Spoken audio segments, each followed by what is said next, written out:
Very special place, the Imperial War Museum in London. And at the moment, there's a celebration of the centenary of author Ian Fleming and James Bond, for your eyes only.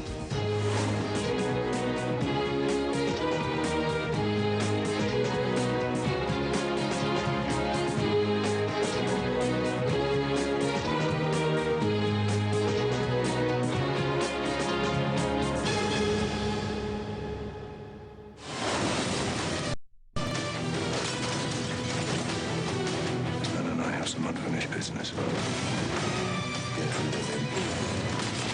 You can't tell your friends from your enemies it's time to go. Ian Fleming is best known as the creator of James Bond, later taken on by the cinema. He was a writer and a journalist. 2008 is the centenary of his birth. To mark this milestone, a number of events have been taking place in London, focusing on the life of the author and his famous fictional character, James Bond. What are you doing for this centenary? Well, we've had a lot of exciting things going on, some of which the family and other people associated with the books and things have generated, and others have just sort of come out of the blue. But we've had an exhibition at the Imperial War Museum in London in particular about Ian Fleming's work in the war, and about how his books reflect the Cold War, and then how the books, you know, James Bond takes off and gets made into films and so forth. Another exhibition on book covers, radio programmes, dramatisation of Dr. No, with a gala evening coming up of music from the films and readings from the books. And of course we have the new Bond book by the English writer Sebastian Faulks called Devil May Care.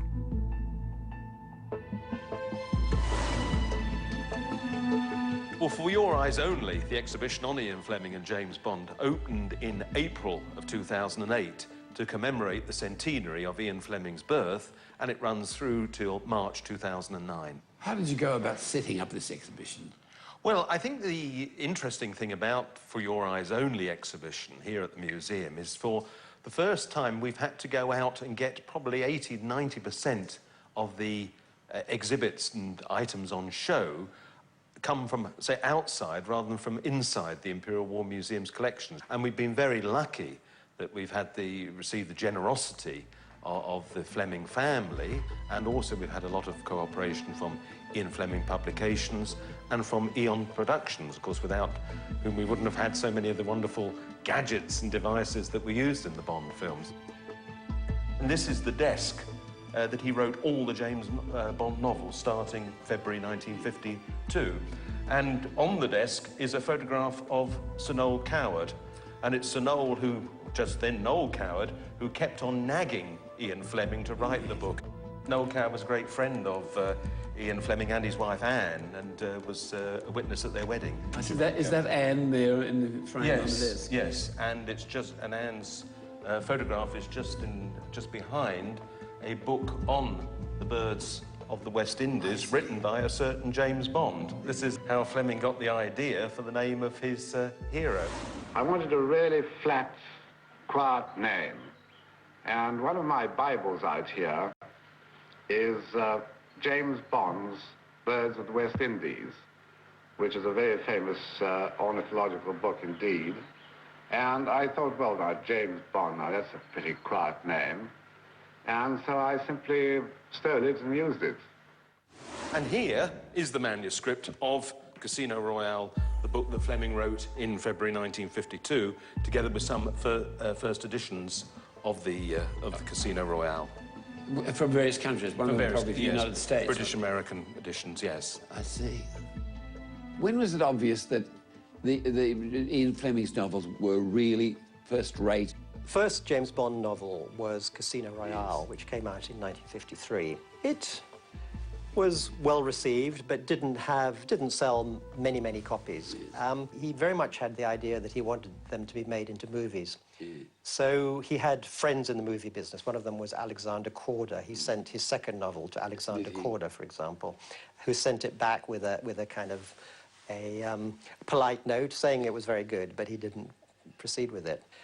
Ian Fleming went to the United States quite a bit because he wanted to go there or else he was en route to his house that he had in Jamaica. And on one occasion, he made a point of going to Los Angeles, and he managed to sell the rights to Casino Royale to CBS, and they made it into a TV, one-off TV thing. But you know, he didn't make any money out of it. Of course not. So it wasn't until the early 1960s, the film producers, Cubby Broccoli and Harry Saltzman, came on the scene, and they wanted to take an option in what was by then quite a substantial number of novels. Well, here we are in the room devoted to British naval intelligence during the Second World War, and there's a portrait of Ian Fleming in room 39 of the Admiralty, where Fleming throughout the war was personal assistant to the head of British naval intelligence. So he knew a lot of what was going on, and he later says that everything that appears in the James Bond books he wrote about all had their genesis in the Second World War, the stories that he heard about, the events that were happening. He then thought about them and they came into book form. Honestly, the James Bond novels are certainly based a little, if not a lot, on the facts of life as known by Ian Fleming and by his own experiences. James Bond is really the kind of Ian Fleming's alter ego. He is the character that he would like to have been. He is the action man that Ian Fleming never really was. Ian Fleming was a desk man, you know. He sat behind a desk during the Second World War rather than sort of went out into the field. So he was able to kind of imagine this character, James Bond, you know, that was the man that he'd like to have been. But what is perhaps not remembered so well, we always think of Ian Fleming as the creator of James Bond. He was also the creator of Chitty Chitty Bang Bang, a story that he wrote for his son Caspar. Well, here's a frieze, a wall, of various international editions of the James Bond novels. And I think it's interesting, bearing in mind to say how the critics, the literary establishment, didn't think very much of him, that now Ian Fleming is published as a modern classic in the Penguin series, along with authors like Graham Greene and George Orwell and Anthony Powell. The appeal of James Bond is absolutely universal. Of course.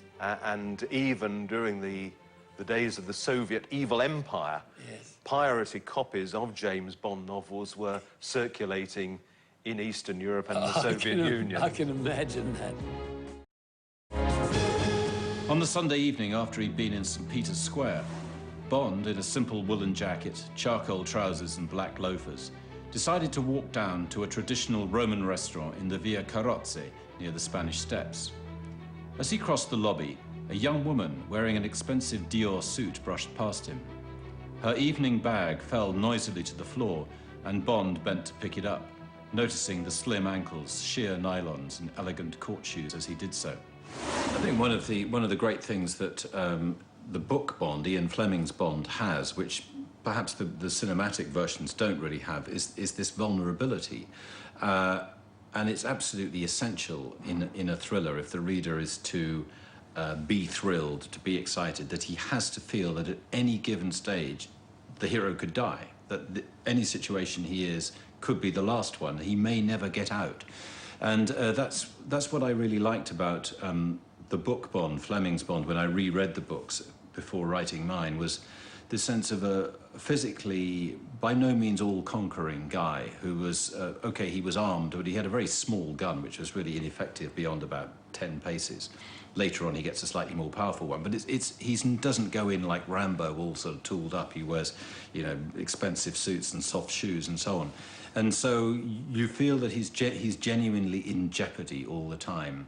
And that's absolutely crucial, I think, so that readers can identify to some extent with this character. He's not a superhero. He's a vulnerable person. What kind of attitude did Ian Fleming have towards women? Ian Fleming brought a lot of himself to James Bond, and his attitude to women actually was part of that. As a young man, Ian Fleming had been known for the number of women that he had in his life. But this was kind of came to him in his 20s, if you like. As a young man, he'd gone out and spent some time on the continent. He was training to be a diplomat, and he'd fallen madly in love with a woman called Monique in Switzerland. Yeah. And he wanted to introduce her to his overpowering mother. Yeah. And she said that on no way can you marry this Swiss woman. You know, she wasn't going to have that. So after that, Ian Fleming sort of had a reputation as a bit of a serial philanderer. So when he came to write the James Bond books, you know, it was quite easy for him to sort of translate his attitude to women into the characters that he was creating in his books. This is Rosa Klebb from Russia with Love, where Ian Fleming described her as a dreadful chunk of a woman and a toad-like figure, because in the film she was played by Lotte Lenya. Yes, and the casting was very apt. And there are the prototypes. They're not the actual shoes, but the prototypes of the Rosa Klebb shoes with the points. Did he like Sean Connery as James Bond? He had his own ideas about who should play James Bond initially. He was a friend, I believe, of David Niven, so that was somebody that he had in mind. That in a million years. He also was quite keen on Roger Moore, in fact, because he'd seen him in The Saint, and he thought that that Moore would make a good James Bond. He didn't initially like Sean Connery, but he was sort of swayed by a friend who he actually invited Connery to meet him and this woman friend. The woman friend swooned about Sean Connery, and as a result, Fleming decided that he was okay. You know, he saw that Sean Connery was good at the job, and, you know, he appreciated that. How did the character James Bond transfer to film? John Glenn, director of 5 Bond movies, has this to say. The real key, I think, to it was in their choice of director. Terence Young was a man that you don't hear too much about now. He's been dead for a number of years, but he was a war hero. He was quite a wealthy man. He used to maintain a suite at the George Cinq in Paris after the war, and he had his own masseur and everything. He was a type of James Bond, actually, and I think he imparted that into Sean. I think he groomed Sean. He knew how to dress, he knew the manners, he knew the wines.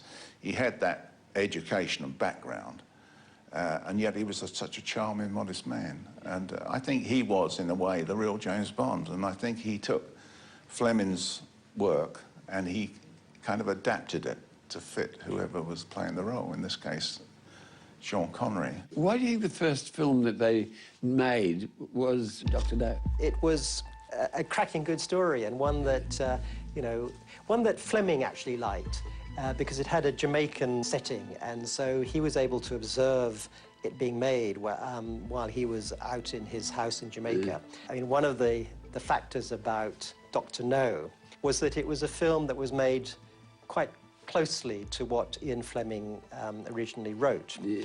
And progressively since then, they've moved further and further away from, you know, the original written word, and have become much more fantastic, etc., etc. The producers have tried to keep to the titles, even if they've, you know, sort of taken a title such as Moonraker and really kind of written a totally different kind of screenplay around it. The forthcoming Bond film is called Quantum of Solace, which is actually the title of a short story that Ian Fleming wrote. So here we are, the frieze of Bond villains, and homing in on Scaramanga, the man with the golden gun, and there is the golden gun, as used by Christopher Lee in the film. Yes. Christopher Lee, of course, actually served during the Second World War and was in RAF intelligence, so a nice little connection there with the world of Bond, yes. Ian Fleming only saw 2 films. Did he? Which is, yes. Dr. No would be one. And From Russia with Love. And what was his reaction, do you recall? I don't know specifically, but I know that he liked knowing how things worked, like cars, trains, all this sort of thing. And he became incredibly interested in how films were made. Because he was always interested in the mechanics of things and the sort of any new technology or anything like that. Yes. So I think he was thrilled, probably, and in the last couple of years of his life, he became really very well known, and people think he was for a long time before, but actually it was only really in the last few years. SOE, as it was known, had their own workshops devising secret warfare gadgets to be used against the Nazis, and they had a whole exhibition of these weaponry in the Natural History Museum in London. Our colleagues over there in the basement. And Fleming was one of the members of the British intelligence community that visited that and got the idea, I think, from some of these secret weapons that were used during the Second World War for his Cold War hero, James Bond. And you've got there the winged mirror dart from the film Live and Let Die.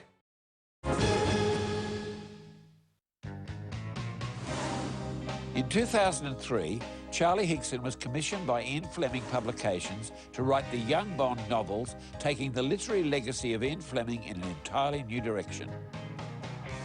Well, I was approached completely out of the blue by the Fleming estate, Ian Fleming Publications, who said they had a couple of long-term projects with the aim to kind of remind people where James Bond came from, to revive the whole literary side of James Bond and to remind people about Ian Fleming. Their main focus was on leading up to this year, the centenary year. I see. Where they wanted to get a major literary author to write a new adult Bond book. I see. And in the meantime, they were approaching a number of authors to write a series of books about James Bond as a schoolboy at Eton in the 1930s. Obviously, it's worked out well as far as you're concerned. It's gone extremely well. I mean, we always knew that the first book would sell just on the strength that it was James Bond. Kids would see it's a James Bond book, I must read it. But if they didn't like the book, then they weren't going to read any more. Tell us more about the books and about James Bond himself in the books. Well, my brief was to tie in as closely as possible with the facts as given in the Fleming books, not to try and fit in with the time sequence of the films, but to go back to the books. I reread all those books to find as much information as I could about James Bond's past so that it would fit in. We settled on a birth date of around 1920. So my books are set in the early 30s, and it's the period of James Bond's life when he was at Eton, which is one of the few facts that Fleming told us. Have these books got ingredients which are similar to the ingredients we find in the James Bond novels of Ian Fleming? Yeah, I mean, of course. I knew I had to get all the classic Bond elements into the book. So there are Bond villains with evil henchmen. There are Bond girls. They're a bit younger, and Bond is friends with them, but there's nothing too explicit that goes on. Bit of wrestling, that kind of thing. But no names for characters that are of dubious moral. Well, I have to be careful with the rude names. Yes. They have Bond-type names, but they can't be. I can't do Pussy Galore and Plenty O'Toole And all of that sort of like thing. that. No, I understand that. But no, I mean, you can still have a lot of fun with all that. I mean, I tried to take the classic Bond elements and shrink them down to a level that kids could relate to, so that they could picture themselves having these adventures. I was trying to do the Bond as he appears in Fleming's books, and he's quite different to how he is in the films. How different? Can you give me an idea? Well, for a start, the books were written in the 1950s, and I think the kind of the idea of a kind of tough guy British action man was very different then. If you look at the original paperback covers of the 50s, the depiction of Bond was very, very different to the 60s type of Bond. And you know, Fleming was very, very lucky that they didn't make any films of James Bond in the 50s. The fact that they were made in the 60s, where they were glamorous with the fantastic suits and with that much more rugged, physical type of hero that Sean Connery was the making of the films. But that's not the Bond of the books. I mean, the Bond of the books, he's an Etonian. Fleming's ideal for the actor to play him was David Niven. So I suppose my Bond is more of a kind of David Niven type. It's more of a British gentleman. And here is a working Aston Martin model that was made for Prince Andrew when he was 6 years old in 1966. Good heavens. So, so that's one that came by the gracious permission of Her Majesty the Queen from the collection at Sandringham. Is that JB on the... Yes, you've got James Bond on the personalised number plate. Probably one of the first in this country. Author Samantha Weinberg has given James Bond's special friend, Miss Moneypenny, a new life in the Moneypenny Diaries. Oh, it's brilliant. I mean, it didn't feel like work half the time, but it was a challenge because I went back to Ian Fleming's books and read them through in some minute detail and analysed them. And I realised that Moneypenny was a very, very small character in the books and later in the films, although she seemed out of proportionally important. She was a tiny character, so I had a little to work with. But what I wanted to do was take Ian Fleming's world and flesh it out and put Moneypenny into it and just look at Bond and M and all the characters we know and love from a different perspective, remaining true to Fleming, yet sort of hopefully sort of bringing something else to it. Well, remaining true to Fleming, that in itself is a very special challenge, I think. It is, and it wasn't easy. I mean, he's amazing. And I knew that there were so many real fans out there who'd probably, I don't know, strap me to a cane chair and beat me with a carpet beater if I got anything wrong. So I really had to be careful with details. What sort of reactions have you got? Well, at first, before the books came out, they were kind of, what's going to be next? Sort of cues, secret tricks. But actually, once they read the books, they've been really, really supportive about it, which has been fantastic. I mean, I'm so grateful. And the Fleming people, the organisation, they are behind you too, and they like the idea of your doing this? Yes, I mean, I couldn't have done it without them. We took the initial idea to them, yes, and they were totally behind it and have been enthusiastic and as much part of it as I am. Isn't that wonderful? I know, it just feels lovely to be part of the Fleming family and to be such an honour to be part of Ian's literary legacy. Sebastian Faulks, one of Britain's most admired novelists, is the author of the newest James Bond novel, Devil May Care. My reaction when I was asked if I would like to write a new Bond book was one of, well, I laughed long and hard because the last book I'd published had been a book set at the end of the 19th century about the early days of psychiatry and psychoanalysis. Called Human Traces, a long and very demanding book with quite a few sort of medical lectures in it. And the thought that I could write a short, punchy action adventure thriller was ridiculous. However, the Fleming family was very nice to me, very persuasive, and said, you know, you should really think about it. Obviously, I was not the obvious fit for this. I'd never written a thriller before. I don't really read thrillers very much. But I said, all right, well, I am intrigued. I have to admit I'm intrigued. What I'll do is I'll go away and read all the Ian Fleming books. And if, as I suspect, they turn out to be pulp fiction of a rather low order, then obviously there's nothing I can do, and I'll just have to say thanks but no thanks. But I went away and I did read them in chronological order from the start, and I was very pleasantly surprised by how good they were. I think one of the keys to me in convincing me that A, I could do this, and B, I would enjoy doing it, was when I read an article which one of the family gave me, which Fleming had written in a magazine in about 1960. The magazine, I think, was called Show, or something very nicely of the period. And it was called How to Write a Thriller. And I thought, well, I could probably learn something from this, since I've never written one. And in the course of this, Fleming explained how he'd come to write the Bond books and what his routine was for writing them.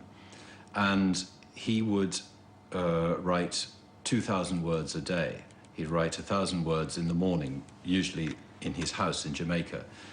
And then he'd go swimming, bit of snorkeling, dry martini, beautiful lunch prepared on the terrace for him by his servant, bit of a snooze in the afternoon, then a bit more snorkeling, a bit more swimming, and then he'd write 1,000 words in the evening, come back, couple more martinis and dinner with a couple of very glamorous women and so on. And keep up the pressure, 2,000 words a day. Don't revise as you go along.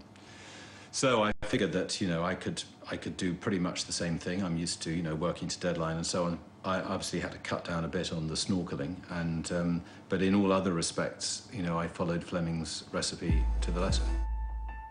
So what I tried to do really was to write Bond at the top of his game, but with all the good bits and none of the boring bits, and a hybrid of the spy story and the crime story. And with all the characters that you like and none of the characters that you don't like. So it's a sort of epitome of Bond, really. I enjoyed writing Devil May Care an almost indecent amount. It was fantastically good fun. And so I just hope the fun transmits itself. I think Ian Fleming would have been both kind of amazed and amused at the sort of long life that his character has had. You know, the idea that this creation that he'd had would sort of carry on for over 40 years after his death. You know, Bond has been in existence for half a century now. He would have been flabbergasted. Do you think they'll last? I mean, I think that they will last as long as the films last, and you know, and it has lasted extraordinarily well. You know, Fleming is one of the few British writers of the 50s who is still read, and obviously the films have played a huge part in that and keeping the interest alive in James Bond and constantly reinventing him. But if the books were no good, people would have forgotten them. I suppose this happens and has happened in literature and film for many years now, that you take a character who's very special and it can be played by different people and the character still remains and you still are related to that character. And this is what's happened with James Bond. It's what happened with Sherlock Holmes and Tarzan and all the other famous heroes. Yes, yes, I think that's right. And Ian Fleming always said that he purposely didn't give James Bond much character. He wanted him to be a blunt instrument, he said, and yet maybe that's why people have been able to impose different character and characteristics on him. Very good point. For each generation. Fleming's contribution to popular literature and post-war Western culture cannot be overstated. Ian Fleming's idea has generated an entire industry that continues strongly 100 years after his birth. And each generation has, and probably will continue, to reinvent Ian Fleming's suave British secret agent for some time to come. This man and I have some unfinished business. You don't have to worry about me.